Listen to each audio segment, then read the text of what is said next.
Assalamualaikum warahmatullahi wabarakatuh. Selamat pagi, selamat siang, atau selamat malam, tergantung dari anak-anak kapan melihat video ini ya. Nah, pada kali ini kita akan belajar tentang operasi penjumlahan dan pengurangan menggunakan garis bilangan.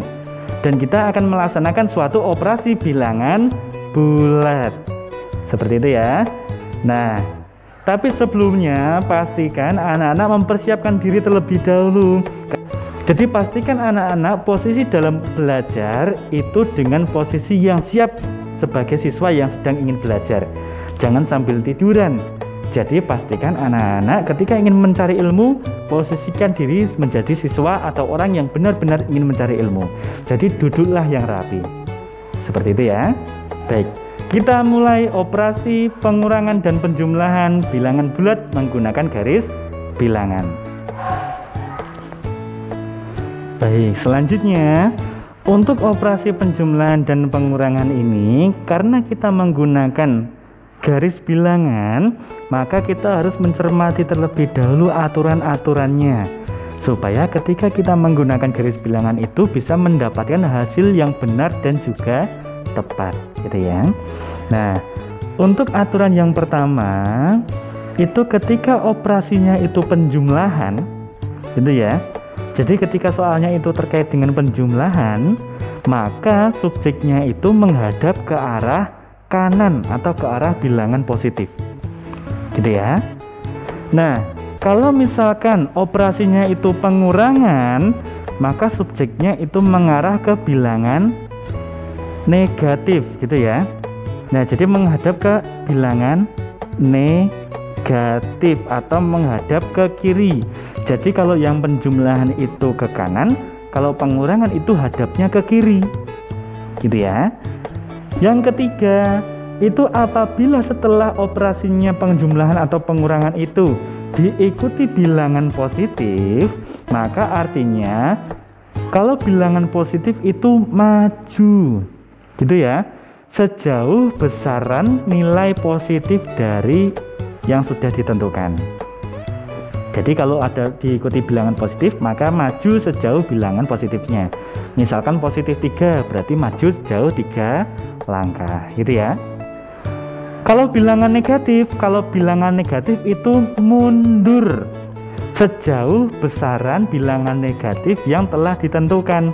Misalkan negatif 2, berarti mundur sejauh 2 langkah. Kalau negatif 4, berarti mundur sejauh 4 langkah, dan seterusnya, gitu ya. Nah, selanjutnya kita masuk ke contoh supaya kita bisa menerapkan aturan-aturan ini. Nah, misalkan contohnya seperti ini, Pak Alman punya 6 tambah 3, gitu ya. Contohnya 6 tambah 3. Perhatikan, 6 itu bilangan positif. Bilangan positif itu artinya maju. Maju sejauh berapa? Sejauh besaran positifnya, gitu ya.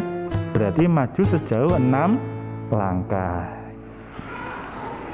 Nah, setelah maju sejauh 6 langkah, itu ternyata diikuti tanda penjumlahan. Penjumlahan itu artinya tadi menghadap ke kanan, subjeknya atau orangnya menghadap ke kanan. Dan ternyata diikuti lagi bilangan positif. Positif 3. Berarti ketika diikuti bilangan positif, maka subjeknya itu maju sejauh besaran nilai positifnya. Berarti maju 3 langkah. Posisi terakhir dari orangnya itulah jawabannya, gitu ya. Karena posisi terakhirnya 9, maka jawabannya adalah 9. Berarti 6 tambah 3 sama dengan 9. Seperti itu. Contoh yang kedua seperti ini ya. Nah, ternyata bilangan positif 6 kan bilangan positif ya, berarti artinya maju sejauh besaran nilai positifnya. Berarti maju 6 langkah. Seperti itu ya. Nah, setelah maju 6 langkah, ternyata diikuti operasi pengurangan. Ketika diikuti operasi pengurangan, maka aturannya adalah menghadap ke kiri. Jadi orangnya menghadap ke kiri. Selanjutnya diikuti bilangan negatif. Bilangan negatif artinya mundur sejauh besaran nilai negatifnya. Berarti mundur sejauh 3 langkah. Seperti itu. Nah, posisi terakhir itu adalah jawabannya.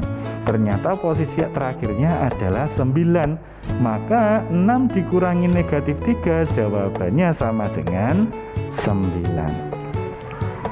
Nah, sekarang kita pengamatan dikit yuk. Tadi ketika 6 dikurangi negatif 3, jawabannya 9. Ternyata jawabannya sama dengan 6 tambah 3. Artinya apa? Jadi ketika kita menemukan operasi pengurangan diikuti dengan bilangan negatif, maka kita dapat merubahnya menjadi operasi penjumlahan. Contoh, misalkan Pak Alman punya 4 dikurangi negatif 1.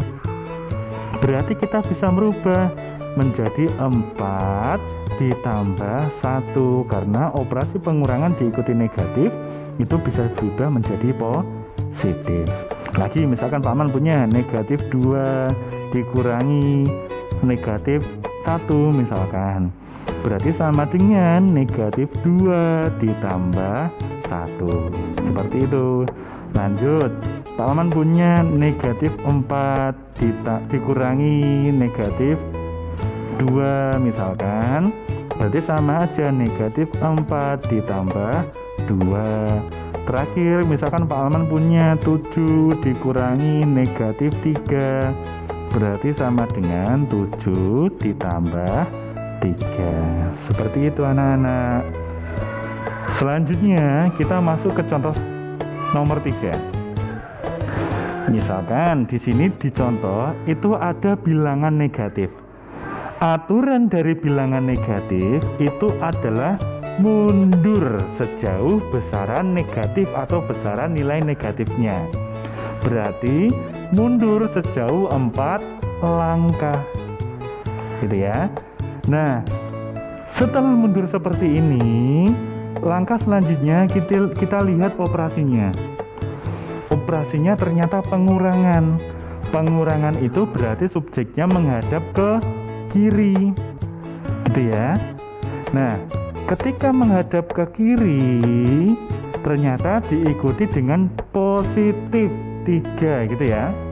Nah, positif itu artinya kan maju sejauh besaran nilai positifnya, berarti maju 3 langkah, seperti itu ya. Nah, posisi terakhir itu merupakan jawabannya.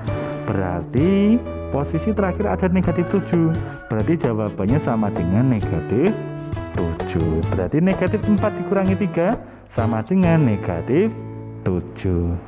Seperti itu ya. Selanjutnya contoh yang keempat itu ada bilangan negatif, gitu ya. Berarti kalau bilangan negatif artinya adalah mundur sejauh besaran nilai negatifnya, berarti mundur sejauh 4 langkah, gitu ya. Nah, mundur sejauh 4 langkah. Selanjutnya diikuti operasi penjumlahan. Operasi penjumlahan itu kan artinya menghadap ke kanan, gitu ya. Dan selanjutnya diikuti bilangan negatif. Maka ketika diikuti bilangan negatif artinya mundur sejauh besaran nilai negatifnya, berarti mundur sejauh 3 langkah, gitu ya. Nah, berarti posisi terakhirnya ternyata ada di posisi negatif 7, berarti jawabannya sama dengan negatif 7. Sehingga negatif 4 tambah negatif 3 sama dengan negatif 7. Seperti itu ya. Selanjutnya yuk kita mulai mengamati. Ternyata ketika ada operasi seperti ini ya tadi ya, negatif 4 tambah negatif 3 ketemunya negatif 7. Ternyata memiliki jawaban yang sama dengan negatif 4 dikurangi negatif 3, dikurangi 3, gitu ya. Artinya apa? Artinya ketika kita menemukan operasi penjumlahan dengan pengurangan, maka bisa dirubah menjadi operasi pengurangan. Jadi ketika operasi penjumlahan diikuti bilangan negatif, maka bisa artinya dengan dirubah dengan bilangan atau operasi pengurangan. Contoh, misalkan Pak Aman punya negatif 2 ditambah negatif 3, berarti artinya negatif 2 dikurangi 3. Kenapa? Karena penjumlahan dan pengurangan artinya bisa dirubah menjadi operasi pengurangan, gitu ya. Nah, selanjutnya lagi 1 ditambah negatif 1, berarti sama aja 1 dikurangi 1. Negatif 4 ditambah negatif 7 misalkan, berarti sama dengan negatif 4 dikurangi 7, dan seterusnya. Seperti itu ya. Selanjutnya, kalau misalkan kita punya garis bilangan dan mempunyai operasi yang harus kita tentukan dari garis bilangan itu, langkah yang harus dilakukan yaitu kita mengerjakan dari bawah. Nah, dari bawah itu ternyata arahnya ke sebelah kiri, maka artinya adalah negatif. Negatif berapa? Ya negatif sepanjang garisnya itu. Garisnya itu kan panjangnya 4 satuan, karena di sebelah kiri maka negatif 4, gitu ya. Lanjut ke garis yang kedua. Garis yang kedua ini ternyata ke kanan. Ke kanan itu artinya jumlah, gitu ya. Ditambah berapa? Ditambah 8 langkah. 1, 2, 3, 4, 5, 6, 7, 8, gitu ya. Berarti ditambah 8. Posisi akhirnya ini adalah jawabannya, berarti jawabannya sama dengan 4. Kalau misalkan di jawaban kok tidak ada jawaban atau pilihan ini, kita gunakan hasil pengamatan yang tadi kita sudah laksanakan. Operasi penjumlahan ini itu kan bisa berarti pengurangan diikuti bilangan negatif, gitu ya. Jadi kalau yang pertama ini kok tidak ada, maka jawabannya pasti yang kedua. Seperti itu. Selanjutnya, yang kedua. Yang kedua itu ke kanan. Ke kanan itu artinya positif. Positif berapa? Ya sejauh dari panjang garisnya. Ternyata panjang garisnya itu sejauh 7 satuan, gitu ya. Selanjutnya, garis yang kedua itu ke kiri. Ke kiri sejauh berapa? 1, 2, 3, 4, 5, 6, 7, 8, 9, 10, 11, 12, 13, 14, 15. Nah, karena ke kiri artinya dikurangi, gitu ya. Dikurangi berapa? Ya panjang garisnya 15. Posisi terakhir adalah jawabannya, berarti jawabannya negatif 8. Pak Aman, ternyata kok di jawaban juga nggak ada. Berarti jawabannya pasti hasil pengamatan yang kita lakukan tadi. Pengurangan itu kan bisa berarti penjumlahan diikuti bilangan negatif, seperti ini. Nah, jadi kalau misalkan tadi pilihan pertama kok tidak ada, maka bisa menggunakan jawaban yang kedua, gitu ya. Jadi setiap kita menentukan operasinya dari suatu garis bilangan yang kosongan, itu berarti ada 2 jawaban yang bisa terjadi, seperti itu. Baik, seperti itu anak-anak yang dapat Pak Alman sampaikan. Kurang lebihnya Pak Alman mohon maaf. Akhirul kalam, wabillahi taufiq wal hidayah. Wassalamualaikum warahmatullahi wabarakatuh. Matematika asik dan menarik.